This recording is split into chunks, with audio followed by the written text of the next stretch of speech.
On May 4, 1948, the Supreme Court delivered their verdict on the U.S. vs. Paramount case.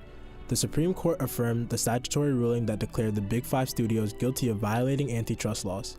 Paramount, MGM, RKO, 20th Century Fox, and Warner Brothers now had to abide by what is known as the Paramount Decrees. These decrees prohibited the major monopolizing studios from vertical integration and block booking. Block booking allowed studios to sell a large block of their mediocre films in order to have access to their top-selling features. This means they could no longer buy and own theater chains, nor could they sell their films in mass-produced packages to theaters. These decrees were meant to break up the Big Five monopoly, allowing independent filmmakers to have a chance to make and show their own films. Many studios saw this as a sign to increase production, producing as many films as possible in fear of impending competition from the independent filmmakers. Little did they know, bidding for films and distribution was about to change entirely. 3 of the Big Five studios, MGM, RKO, and 20th Century Fox, felt the pressure of the decrees and made major efforts to stay afloat now that their main source of income was prohibited.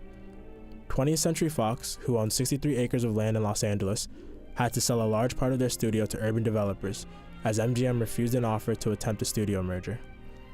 Columbia Pictures, one of the 3 minor studios, and Warner Brothers agreed to share space, and ultimately ended up leasing space to independent movie producers to supplement profits. Paramount, the leading lady of the Big Five, devised a strategy that others did not. While they did increase production, they also decreased the amount of money spent on filming. In 1949, Paramount had begun to feel the weight of the decrees, releasing 21 films that year, less than they had produced in post-war cutbacks. The minds at Paramount knew producing more films would thin out the amount that could be spent on the production of each film. So in 1950, they set a goal of 25 films that year and also re-released 6 of their most popular films, including Holiday Inn, 1942, and The Lady Eve, 1941. Releasing less films allowed them to focus their efforts on distribution and publicity. To reduce overhead, Paramount cut production costs. By 1950, they were already seeing increased profits.